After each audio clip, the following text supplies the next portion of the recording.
bem, ao criar universos, criar mundos ou épocas, existem alguns erros muito comuns que as pessoas fazem e que eu vou agora comentar. Um primeiro erro é a falta de detalhes no cenário. Nossa, eu vejo isso direto. Eu vejo isso em ficção histórica, eu vejo isso em fantasia, eu vejo em ficção científica. A pessoa não se dá o trabalho de descrever isso que o Sidney está falando. Onde raios está o personagem? Não estou entendendo, não estou vendo, tá? Cenários vagos, de modo geral, não funcionam muito bem. Parece que eles estão num limbo, assim, Laura. Para o leitor parece um limbo. É uma névoa, né? Não muito bom. Não. É o que eu digo. Talvez não seja possível entender tudo, mas alguns detalhes têm que ser muito nítidos. E se você não está escrevendo um tipo de ficção que tenha um sobrenatural imenso, então explique tudo. Tá? Né? Tem alguns tipos de ficção, de magia e de ficção científica, em que é quase projeto de engenharia, ou seja, é tudo claro e explicado. Então, por favor, explique. Explique como é a cabina da nave, no caso de uma aventura, como é dentro do submarino, você entra como, anda de que jeito naquele corredor, se é lá a fantasia não sei das quantas, se fantasia medieval, então detesto, jogam no castelo e nem explicam como é o castelo, você tem que subir uma escadinha, quem fica embaixo, onde ficam os bichos, putz, sabe, tem que pensar esses raios nesses detalhes para o leitor sentir que tá lá, total mostrar, gente, não contar. Mostre. Quanto mais exótico, estranho for o lugar, tanto mais você precisa mostrar em vez de contar. Então não pode dizer, entrou no salão. Que salão, meu? Explica aí. Tá? Foi jantar com o Lorde não sei quem. Jantar como? De que jeito é, caramba? Lá na colônia, aí ele deitou para dormir, na colônia Alpha Centauri. Deitou para dormir de que jeito? Como é a cápsula para dormir e tal? Entendeu? Tudo. Esses detalhes é que fazem a diferença da pessoa sentir que tá num outro mundo, nesse mundo que você criou. Então, se deu trabalho. E o Marcos Ferreira, inclusive dentro desse assunto que você está falando, o maior desafio é explicar as regras do mundo tem toda sem razão. Fazer infodump. Toda razão, não pode fazer discurso, né?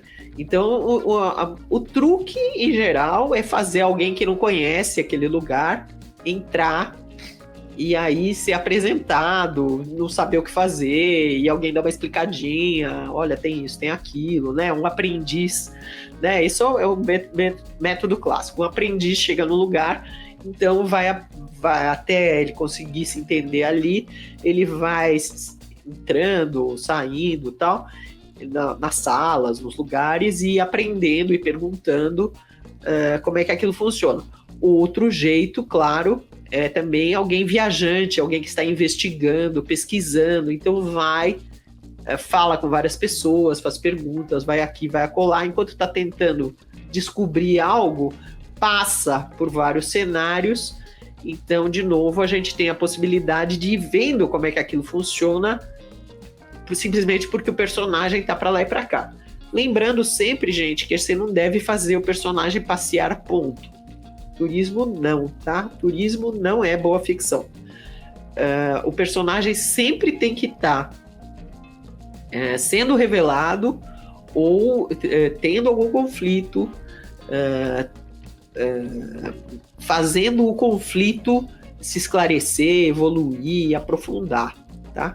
Então, o personagem está indo aprender porque tem uma razão muito forte, porque tem uma necessidade de sobrevivência, porque a colônia vai,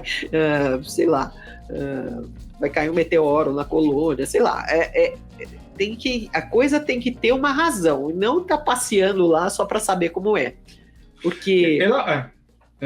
aproveitando que você está dizendo isso, eu vou fazer vários links aqui. Aqui no chat a Ceci Bragança está falando de espiritismo, que ela é espírita aqui, e várias pessoas comentando.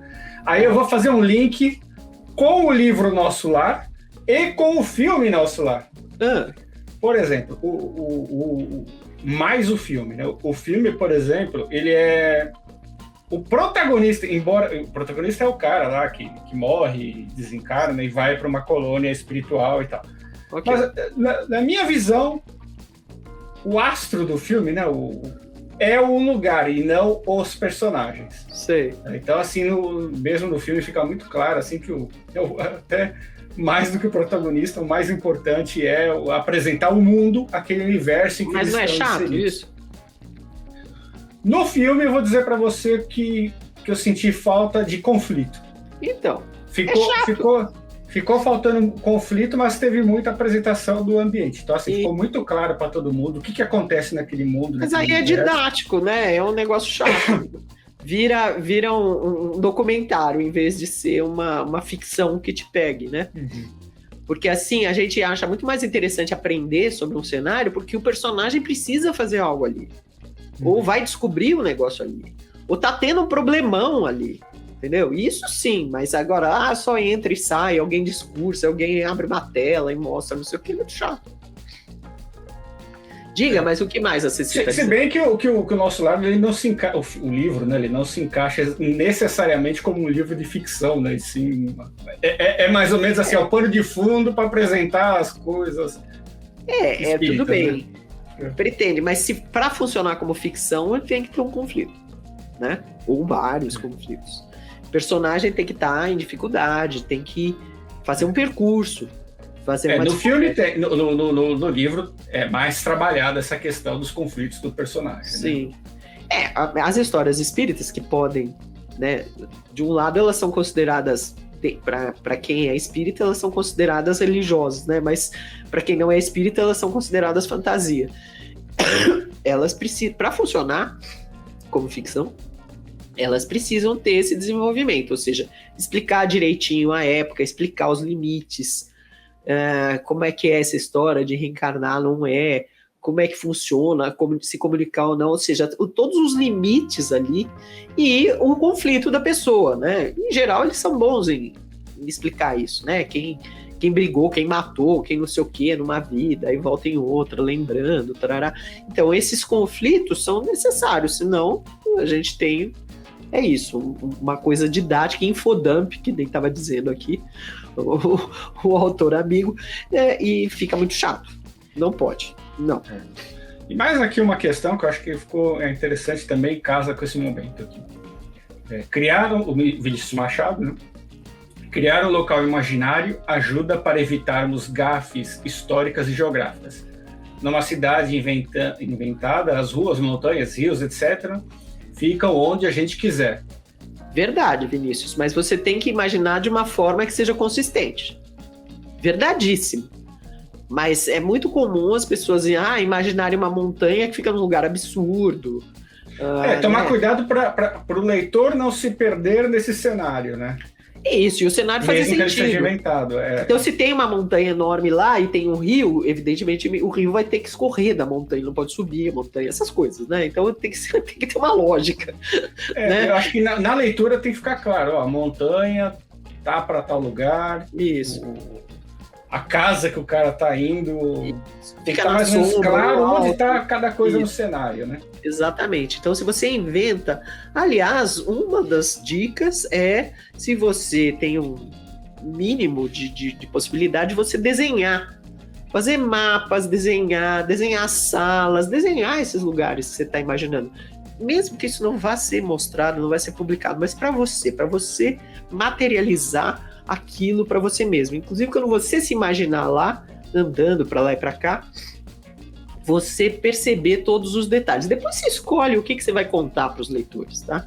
Mas você ser capaz de, na sua cabeça, aquele mundo tomar uma forma física, com as suas limitações e com seus poderes, sei lá, suas magias, tal, mas você imaginar direitinho como é, como é que não é. Quando você faz isso, na hora que você está explicando, você diz, né, a escola de magia fica aqui, no pé da montanha, exatamente nesse lugar que fica a tantos quilômetros de distância lá da saída da cidade, tal, porque você imaginou direitinho como é, como é que não é. Quem costuma fazer isso, quem costumava, né, fazer isso bastante é o Robert Howard, que escrevia o Conan, né? Fazia. E a Ereboriana, e ele tinha o mapa explicando onde ficava cada cidade, isso, ficava cada reino. Você tinha muito claro o ambiente geográfico. E mesmo quando o Conan entrava num palácio, o palácio tinha uma existência física. Ele era bem descrito, né? Então você sabia os andares, a janela, o teto como era, se era alto, se era baixo. Então, você dá essa coisa física, assim, faz com que a pessoa entre no seu mundo de fantasia com muito mais prazer, que ela goste do que ela até sugiro, a quem gosta de fantasia capa-espada, eu acho que é uma boa você ler as histórias do Conan, porque sempre é legal ler quem fez sucesso, né? Porque ele faz umas descrições muito legais, né? É muito aquela coisa, aquela história vai ser uma missão específica que o Conan vai acabar se enfiando, né? E assim, ele não era preso em apenas um ambiente, ele vagava entre um reino e outro, viajava bastante, isso. E quando ele viajava também, ao viajar, não era só que ele pegava a estrada, não. Subia morro, descia morro, encontrava bandido, não sei o quê. Virava capitão de navio. Então, as viagens também eram físicas, né? Dava para perceber. Então, exatamente, você ter o trabalho de criar um mundo assim, que ele todo existe, né? E cada passo que o personagem dá, ele tá em algum lugar que existe, é muito bom. É muito bom para fazer quem tá lendo entrar junto, né? Martinho Kish está falando aqui, ó. Criar um mundo ficcional deve ser chato pra caramba. Depende, cada um é cada um, né? Tem gente que se diverte. Criar um mundo ficcional dá a você a liberdade de brincar. Talvez ele não seja tão fácil quanto parece, né? Não, fácil não é, ao contrário. Mas eu, por exemplo, eu me lembro de uma ficção científica que eu li faz muito tempo, em que era um mundo igual ao nosso, porém tinha uma diferença, que as pessoas tinham a tecnologia de voar. Elas tinham um cinto que botavam, e esse cinto anulava a gravidade. Então a pessoa podia flutuar, podia andar para lá e para cá, voando. Só essa tecnologia fazia com que aquele mundo fosse completamente diferente. Porque você pensa, você não entra mais pelo térreo de um prédio. Se todo mundo voa, você tem vários pontos de entrada, né? Não existe mais avião. Ou existe avião em casos muito especiais, né? Porque todo mundo voa. Como é o controle aéreo de pessoas voando para lá e para cá sozinho? Pensa. Então você pode se divertir com isso, né? Você acha divertido, putz, e se tivesse um cinto antigravidade, como seria? Aí você começa a imaginar. Seria assim, seria assado, os passaportes, como seria, controle. Você imagina as propagandas em TV, né? Se beber, não voe. Você começa a delirar, como seria esse mundo, né? E aí, né, inclusive era uma história de aventura, era um policial que precisava pegar um bandido, que fazia não sei o quê. Era super divertido, né? Porque todo mundo voa nessa história. E a pronta, inclusive, você podia desligar o cinto do outro, aí a pessoa de repente caía, morria e tal. Então tinha uma série de coisas, né? Então, se você se diverte, né, com a tecnologia ou com a magia, né? Você imagina uma magia que nem o Harry Potter, né? Com as varinhas, e aí você aprende a dizer uma frase que faz com que as coisas aconteçam. Se você não diz a frase direitinho, não acontece direito, você tem que praticar. Quer dizer, se você brinca com isso, você se diverte. Agora, se você não tem vontade, não, né? Mesma coisa ficção histórica, tá, gente? Mesmo princípio. Você tem que imaginar em outra época, tudo isso acontecendo, né? Então, como seria viver ali?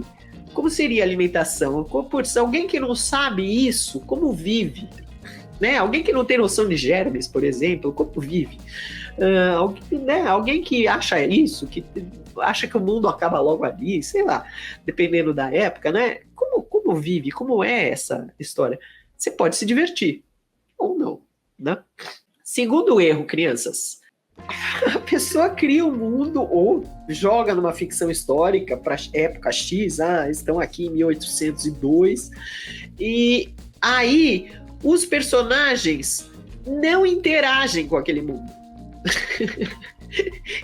Os personagens poderiam estar em qualquer outro lugar, em qualquer outra época, que dava na mesma. É muito comum isso, principalmente para quem cria. Aí vou criticar um pouquinho para quem cria romântico. As histórias românticas, vira e mexe, elas acontecem em outra época e tanto faz. Existem muitas fantasias também que jogam lá um pano de fundo, mas dá na mesma. Os conflitos do personagem poderiam se passar em outro mundo, em outra época, que dá na mesma. Daria na mesma. Então, isso é muito ruim. Então, se você se dá o trabalho de criar um mundo, ou se colocar numa outra época, ou se colocar num cenário peculiar de volta, num balão, num submarino, não sei o quê, é obrigatório que os personagens interajam com esse lugar. Ou seja, que eles sofram com as limitações, que eles usem as possibilidades desse lugar, que eles pratiquem a magia e que os conflitos que eles têm tenham a ver com esse lugar. Né? Se for só um conflito intergeracional, um conflito de relacionamento, ele não me ama, ela não me ama, não. Tem que ter influência no lugar. Se não, escreva uma outra história. Não escreva uma história de fantasia ou de época, ou sei lá o quê. O terceiro erro, que eu já comentei, mas vou realçar, que é: se você não pensa direito, é muito provável que você reproduza os estereótipos. Então, se dê o trabalho. Se você vai criar um lugar, e uma época também, pensa direitinho nos detalhes, para você não cair no ramerrão de, né, fantasia medieval. Ramerrão do tudo igual. Não pensa direito como é, como não é, as relações das pessoas, os limites desse mundo, o que as pessoas sabem e deixam de saber. Bom, sai aquela coisa totalmente clichêsística, totalmente estereotipada. Então, e como tem muita gente que já escreveu sobre fantasia medieval, né, Laura, a chance... Primeiro que você já está partindo de um pressuposto que a pessoa já vai imaginar um Tolkien, né? Ela já vai imaginar aquele universo do Tolkien. Então você tem que fazer um trabalho também para que você não vire um pastiche, né? Você já começar a desconstruir na cabeça do leitor que você está fazendo um negócio diferente do que já foi feito há 100 anos atrás. Né? Mas você precisa pensar, né? Tudo bem, se você gosta desse mundo, tem muita gente que gosta do mundo que o Tolkien criou. Beleza, você pode gostar. Mas então entre lá e pense nos detalhes, os detalhes que você vê os seus personagens interagindo, e pense nos aspectos. Só de você se colocar lá com a cabeça, pensando mesmo, você já vai ter o seu olhar de autor. Então tudo bem, você já vai dar o seu viés. Agora, se você não pensar, vai sair um pastiche de algo que já foi. Né? Então, é isso. Então, se você pensar, como seria viver num mundo que tem, sei lá, gigantes e anões e elfos e não sei o quê. Tudo bem, se você realmente pensar, sentir, jogar seus personagens lá, ok. Mas se você não pensar muito, vai sair aquilo que já foi feito. Né? Yelkin Itsari. Estou criando um mundo fictício para ambientar uma história. Tem sido um grande desafio, pois ele é tecnologicamente contemporâneo ao nosso. É exponencialmente mais complicado do que se fosse medieval. Aí continuando. Tem elementos de fantasia sobrenatural com ficção científica. Não há um foco num personagem ou no local, mas vários personagens pelo mundo envoltos em guerras antigas que ocorrem nos bastidores. Yelkin, tome cuidado, tá? Tenha personagens que leitores possam reconhecer, que tenham conflitos que sejam importantes, que sejam humanos, para que o leitor consiga se envolver, tá? Não faça um negócio assim tão grandioso que meio que tanto faz, né? Às vezes o autor dá um passo atrás e fica contando as coisas um pouco de longe, como guerras, tarará. as pessoas não se interessam, tá? Elas querem ver personagem. Então, tenha cuidado de ter um personagem aí. Tudo bem, se é um mundo de ficção científica parecido com o nosso, faça o personagem indo para lá e para cá, tendo problemas desse mundo, para dar para entender a diferença desse mundo. Eu entendo que é complicado, sim, mas se preocupe com isso, tá? Tem personagens tendo conflitos ali. Olá, eu sou a Laura Bacelar. Eu presto vários serviços no mercado editorial. Eu ajudo autores a tirarem dúvidas com consultoria, eu faço mentoria para quem quer escrever livros de não ficção e eu faço leitura crítica com viés editorial. Se você tiver interesse, veja os meus dados de contato aqui abaixo desse vídeo.